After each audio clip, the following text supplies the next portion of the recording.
Hello students, most welcome to Think IAS. Think IAS ने Hindi medium वालों के लिए इंडियन इकोनॉमी का फ्री कोर्स लॉन्च किया है 2021 के लिए अपने यूट्यूब चैनल थिंक आईएएस पर। और ये आईएएस प्रीलिम्स के लिए स्पेशल हिंदी मीडियम वाले बच्चों के लिए। इसकी वजह ये रही है कि हिंदी मीडियम के बच्चों के साथ प्रॉब्लम ये होती है कि उन्हें इकोनॉमी समझ में नहीं आती। उसका रीज़न क्या होता है, जैसे किसी भी फाउंडेशन बैच में किसी इंस्टीट्यूट के अंदर आप ज्वाइन करते हैं। ज्वाइन करने के बाद आप 5 से 6 क्लास करेंगे। 5 से 6 क्लास करने के बाद धीरे धीरे आप उन क्लासों को छोड़ने लग जाते हैं। आप बोलते हैं हमें समझ में नहीं आता, ठीक है आपको समझ में नहीं आता, लेकिन आपने ये नहीं देखा या फिर ये नोट नहीं किया कि आपने एक डिसीजन लिया कि हमें आईएएस की प्रिपरेशन करनी है। उसके अंदर आपको इकोनॉमी तो पढ़ना ही पड़ेगा भाई। जैसे कि प्रीलिम्स के अंदर 18 से 20 क्वेश्चन हर साल इसके आते हैं, तो 18 क्वेश्चन आते हैं तो 36 नंबर हो गए प्रीलिम्स के, जबकि 108 से 110 नंबर वाले श्योर हो जाते हैं। तो इसी तरह जब आप इकोनॉमी छोड़कर चले जाते हैं तो आपको समझ में कहाँ से आएगा। आप बोलते हैं हमारा बैकग्राउंड नहीं है, ठीक है आपका बैकग्राउंड नहीं है, लेकिन आप ग्राउंड में तो हैं। आप इकोनॉमी कर रहे हैं, उस वक्त आप ग्राउंड के अंदर होते हैं, तब वहाँ आप अपने झंडे गाड़ लो, गाड़ सकते हो, तो पर नहीं आप निकल जाते हैं वहाँ से। तो इसलिए इस तरह देखिए, हमने क्या किया, इस सिलेबस को डिवाइड किया है। यूपीएससी ने क्या किया, यूपीएससी ने अपना इंडियन इकोनॉमी का सिलेबस दिया। उसमें क्या क्या दिया इधर देखिए, उसमें दे दिया ये यूपीएससी सिलेबस, पॉवर्टी दे दिया, इंक्लूजन्स दे दिया, सस्टेनेबल डेवलपमेंट दे दिया, सोशल सेक्टर इनिशिएटिव दे दिया और एक्सेट्रा दे दिया। पर होता क्या है, जो हमारे पास से जो 4 टॉपिक दिए उसने हमें, इसमें उसने क्या किया, खाली 3 से 5 क्वेश्चन पूछेगी, मतलब 6 से 10 नंबर के क्वेश्चन पूछेगी। अब 6 से 10 नंबर के क्वेश्चंस में रट्टा मारने से क्या होगा भाई, इससे तो सिलेक्शन होगा नहीं इकोनॉमिक्स से, क्योंकि इकोनॉमिक्स का वेटेज ज़्यादा होता है बाकी सब्जेक्ट्स को देखते हुए। चाहे आप करंट को मिला के बोलो या खाली इकोनॉमी को मिला के बोलो, क्योंकि इकोनॉमी का करंट है फिर इकोनॉमी में ऐड होगा ना। इसलिए इधर देखिए, हमने दूसरा सिलेबस बनाया। दूसरा सिलेबस किस लिए बनाया, हमने देखा कि कौन से क्वेश्चंस आ रहे हैं, उसका लेवल क्या है। यूपीएससी ने क्या किया, ये सिलेबस दे के छोड़ दिया कि भाई इतनी बड़ी जनसंख्या भारत में देर धड़ाधड़ पैदा हो रहे हैं, तो सभी आईएएस बन जाएंगे तो कैसे काम चलेगा। तो यूपीएससी ने अपना काम किया कि चलो हम स्मार्ट लोगों को चूज करते हैं, और जो स्मार्ट होगा वो आएगा और जो डफर होगा वो रह जाएगा। तो इसमें हुआ क्या, उसने ये 4 टॉपिक दिए और छोड़ दिया। अब आप बोलते क्लास छोड़ते वक्त कि हमें समझ में नहीं आ रहा, तो अब आपके अलावा आप बोलते हैं जो टॉप 10 में आते हैं, टॉप 20 में आते हैं, वो कौन होते हैं, वो आईआईटी वाले होते हैं, वो जॉब वाले होते हैं, वो फॉरेन जाते हैं, उनकी स्टडी छूट जाती है, वो जॉब पे बहुत ज़्यादा फोकस करने लग जाते हैं। जब स्टडी छूट रही है तो सीटिंग पावर छूट जाती है उनकी फंडे की, लेकिन वो वहाँ से आएंगे, आकर वो क्या करेंगे, पहले अपनी सीटिंग पावर बढ़ाएंगे, धीरे धीरे पढ़ने की आदत डालेंगे। अब उनके लिए भी इकोनॉमिक्स नहीं आया है और आईआईटी वालों के लिए हिस्ट्री भी नहीं आया, पॉलिटी भी नहीं आया, वो तो फ्रेश है बिल्कुल आप ही की तरह। बस फ़र्क ये था कि वो जो डिसीजन 26 या 27 साल की एज में जाकर लेते हैं, वो आप लोगों ने 19 और 20 या 21 साल की एज में लिया है। इसलिए आपने क्या किया, या तो सेकेंड ईयर में थे या फाइनल ईयर में थे, डिसीजन लेते आपने आईएएस का प्रिपरेशन स्टार्ट किया और इंस्टीट्यूट पूछ गए। अब वहाँ जाकर आप फड़फड़ा गए, क्योंकि इतने सारे सब्जेक्ट एक सामने आ गए, सारे बदलाव आ रहे हैं दिमाग के अंदर, आप उसके लिए तैयार नहीं हो। अब आईआईटी वाले यहाँ क्या करेंगे, वो बैठेंगे आराम से और अपनी तैयारी स्टार्ट करेंगे, इसे वो कंटिन्यू करेंगे। कंटिन्यू इसलिए करेंगे क्योंकि उन्हें इस चीज़ का एक्सपीरियंस हो गया कि हम किसी चीज़ को कंटिन्यू करेंगे तो उसका आउटपुट कैसे आएगा। और सबसे पहले आउटपुट निकालने के लिए अपने क्वेश्चंस पेपर्स को देखेंगे और फिर उसके लेवल को जानेंगे। अब जब लेवल को जानते हैं तो होता क्या है, जो यूपीएससी सिलेबस देता है उससे तो खाली 3 से 4 क्वेश्चन आते हैं या 5 क्वेश्चन आते हैं। अब हटकर जो एक्सेट्रा नंबर 5 पे हमने रखा एक्सेट्रा, तो एक्सेट्रा से क्वेश्चन आ रहे हैं। एक्सेट्रा से कहाँ से क्वेश्चन आएंगे, जैसे कि जीडीपी से क्वेश्चन आ जाएंगे, बॉन्ड से क्वेश्चन आएंगे, नेशनल इनकम एंड प्रोडक्ट से क्वेश्चन आएंगे, एफआरबीएम एक्ट जो होता है उससे क्वेश्चन आते हैं। जब एफआरबीएम एक्ट से क्वेश्चन किया जाता है तो हमारे माननीय वित्त मंत्री जी होते हैं, उनको 3 स्टेटमेंट संसद के सामने रखने होते हैं, तो वहाँ से यूपीएससी क्वेश्चन पूछ लेती है। अब वो इसमें तो है नहीं यूपीएससी के सिलेबस में, हो गया भी कैसे, इसने तो 4 टॉपिक दे दिए, छोड़ दिया। चलो 3-4 क्वेश्चन आते हैं जो आते हैं। स्टॉक्स मार्केट से क्वेश्चन आते हैं, वो भी इसमें नहीं है। जीएसटी से, मनी एंड बैंकिंग से वगैरह वगैरह से क्वेश्चन आते हैं। अब इसलिए इस क्वेश्चन का समाधान निकालने के लिए हमने क्या किया, एक नया सिलेबस बनाया है। इसे बोलेंगे हम क्लास सिलेबस। इसके अंदर क्या है, नेशनल इनकम एंड प्रोडक्ट्स, राष्ट्रीय आय और उत्पादक, public finance, money and banking, finance market है, फॉरेन सेक्टर है, सोशल सेक्टर, पॉवर्टी है, अनएम्प्लॉयमेंट, इन्फ्लुएंस है, यानी महंगाई। तो इस सिलेबस को हमने बनाया। अब इसमें क्या किया, अब आप जानते हैं आज कितना है, आज 10 सितंबर है, तो टाइम है नहीं आपके लिए, आपके पास इंडियन इकोनॉमी के लिए केवल 29 दिन बचे हैं, जिसमें से 1 से 2 दिन तो आपको अपने सेंटर पे जाने के लिए भी तैयार होना होगा, 1-2 दिन पहले भी पूछना होगा। इसे ज़्यादा लंबा टाइम नहीं खींचेंगे। इसमें ऐसा करेंगे हम, ये सिलेबस आपको नोट करना होगा। इससे क्या होगा, सारे क्वेश्चन आएंगे 18 से 20। 18 से 20 का मतलब है 36 से 40 नंबर। 36 से 40 नंबर बहुत होते हैं, 110-108 नंबर लाते हैं। आप श्योर हो जाते हैं कि हमारा प्रीलिम्स हो गया, हम मेंस लिखेंगे, मेंस की तैयारी में लग जाते हैं आप तुरंत, बिना टाइम वेस्ट किए, बिना घर गए हुए। तो अब भैया आपने इस पे आपने दे रिवीजन कितने रिवीजन किए हो, लेकिन कोई मतलब नहीं है। अब आप एक पैर में कांटा चुभा है तो आप ही को निकालना होगा, पड़ोसन तो आएगी नहीं भी हाँ चलो मैं निकाल देती हूँ।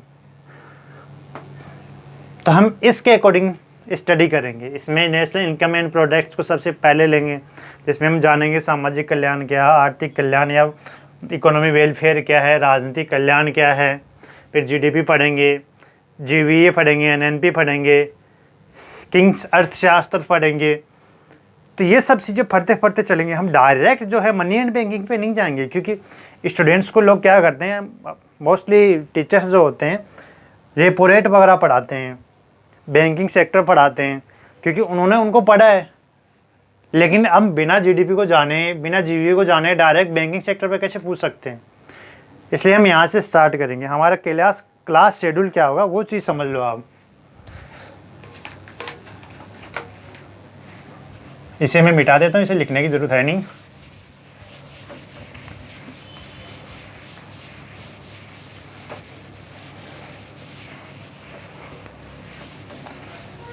देखिए क्लास शेड्यूल में हम क्या करेंगे, ये नेशनल इनकम एंड प्रोडक्ट है, तो इसकी कल से क्लास स्टार्ट होगी रोज़ डेली। और ये लगभग कितना चलेगा, ये लगभग 35 से 40 घंटे में इसे ख़त्म करने की कोशिश करेंगे, ठीक है।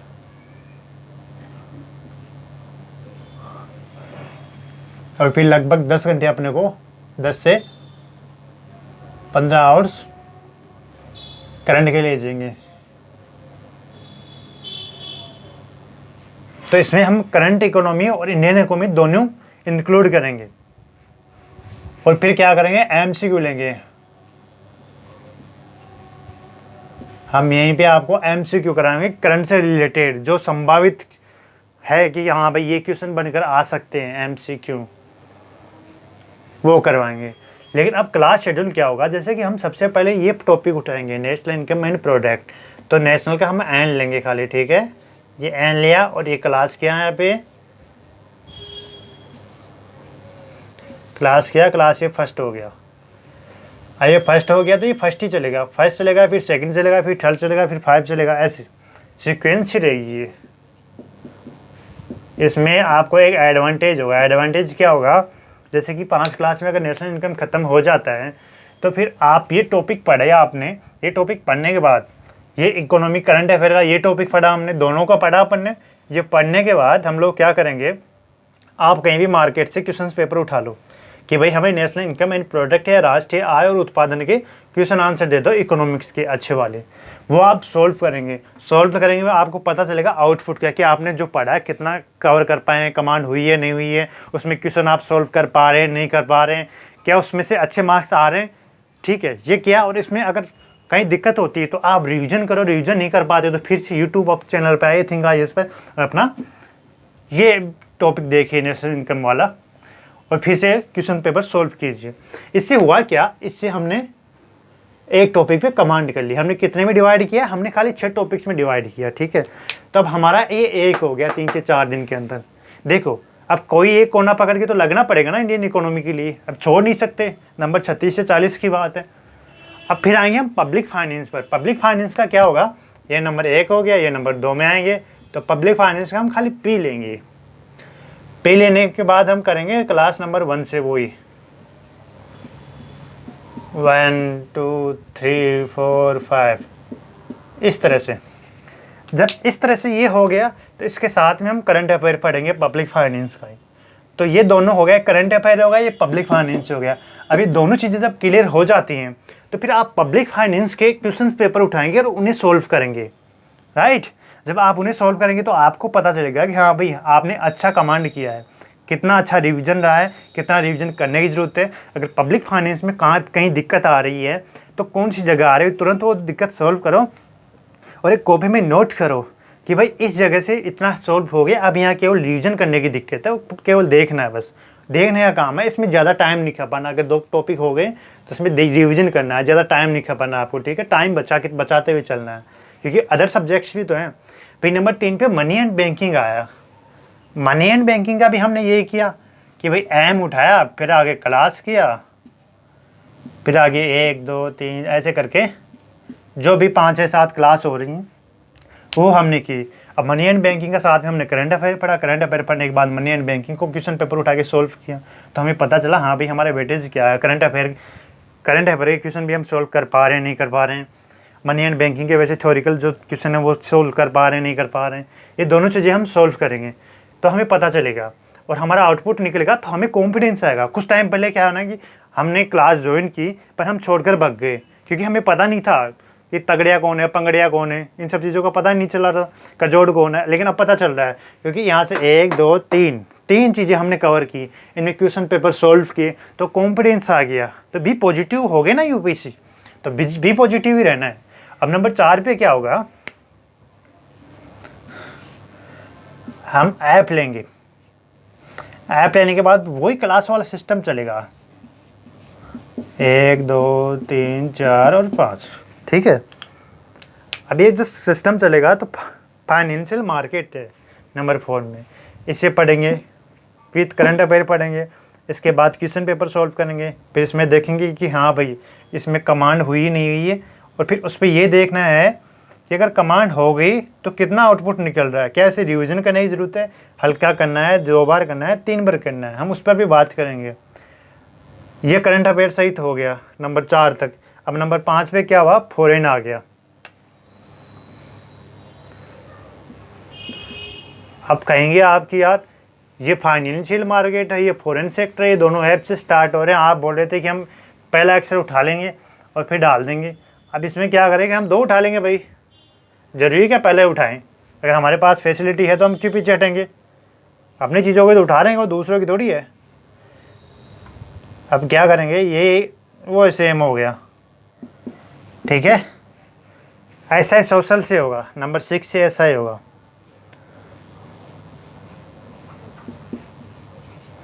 अब हम इनको पढ़ने के बाद सॉरी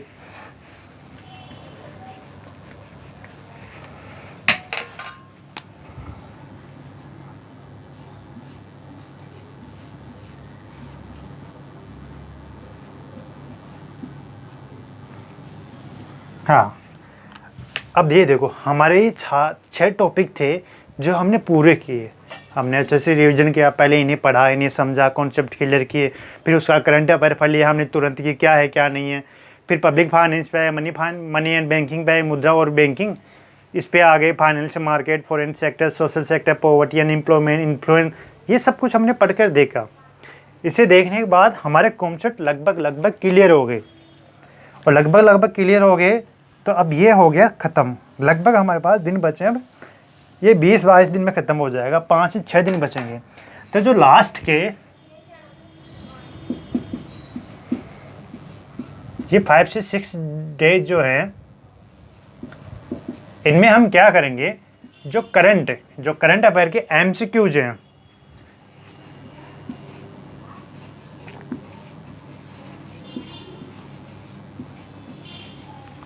हाँ, जो करंट अफेयर के MCQ हैं हम उन्हें देखेंगे, उन पर बात करेंगे।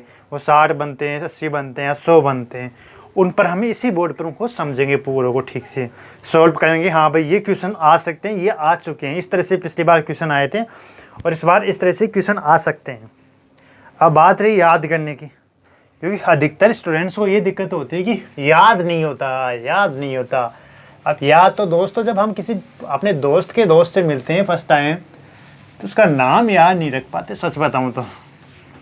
और ये परवरिश तो हमारे अंदर है और ये हमें स्वीकार करना होगा कि नहीं रख पाते, क्योंकि जब तक 4-5 बार हम रिपीट नहीं करते तब तक नहीं होता। जैसे याद करने की बात कर रहे हैं हम, ठीक है। याद कैसे करना है, देखो एक रूल देता हूँ। रूल क्या है,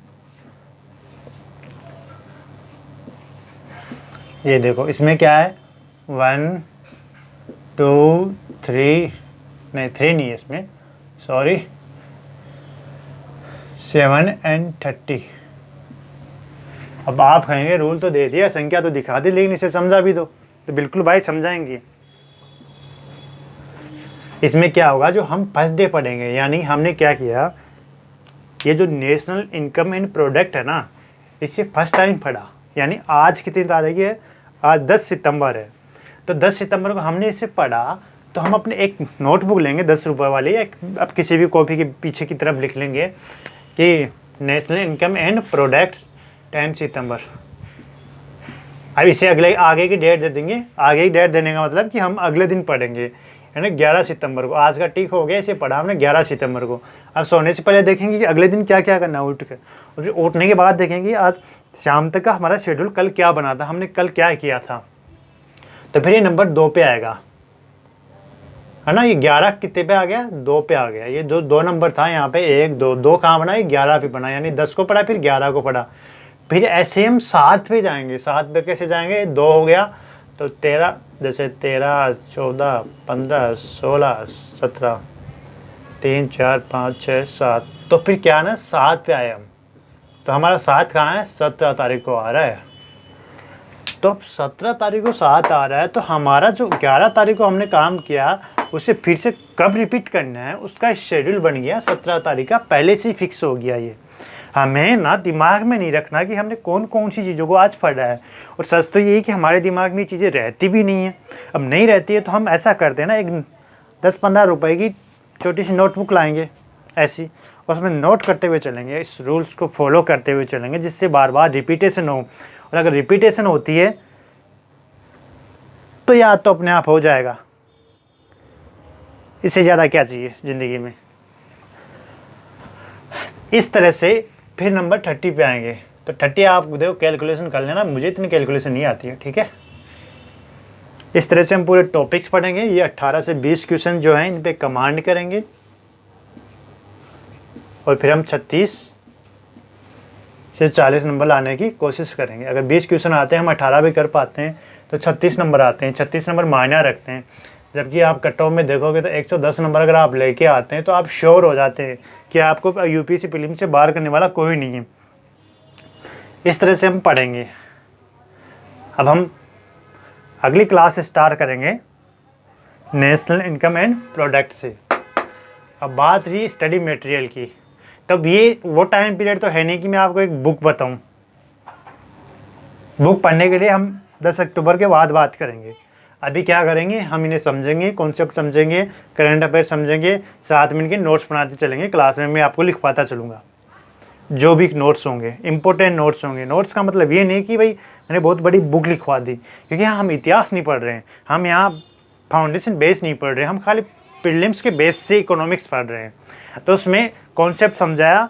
इस कॉन्सेप्ट में भी ये नहीं कि हम बहुत सारे एग्जाम्पल्स ले रहे हैं, 1 से 2 एग्जाम्पल लेंगे जो बहुत आसान होंगे, बहुत ईजी वे में समझ में आ जाए, क्योंकि बहुत कम टाइम बचा है। अब हमारे पास 29 दिन है कल से, तो इसमें हमें कवर करना है, क्योंकि अगले 30वें दिन तो आपका एग्ज़ाम है IAS प्रीलिम्स का। इस तरह से हम इसे स्टडी करते हुए चलेंगे और निकल जाएंगे। और पढ़ाई तो आपको करनी ही है, थोड़ा सा जोर लगा लो। 29 दिन की बात है, फिर तो अच्छे दिन आ ही जाएंगे, प्रीलिम्स हो जाएगा। तो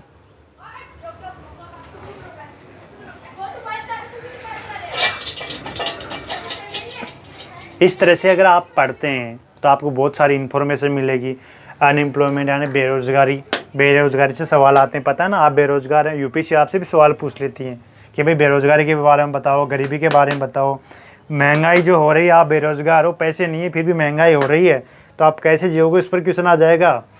ये फॉरेन सेक्टर नहीं होते क्या, विदेशी संस्थान, वर्ल्ड बैंक हो गया, IMF हो गया, एक्सेट्रा एक्सेट्रा, उनसे क्वेश्चन आएंगे। सोशल सेक्टर है ही सामाजिक संस्थान, महिलाओं से संबंधित, गरीबी से संबंधित, महिलाओं के लिए क्या कल्याणकारी योजनाएं आई हैं, उनसे संबंधित क्वेश्चन आएगा। ये फाइनेंशियल मार्केट हो गया, वित्त, और ये मनी एंड बैंकिंग हो गया। तो इसमें क्या है, योजनाएं जो हैं वो आप खुद तैयार करेंगे।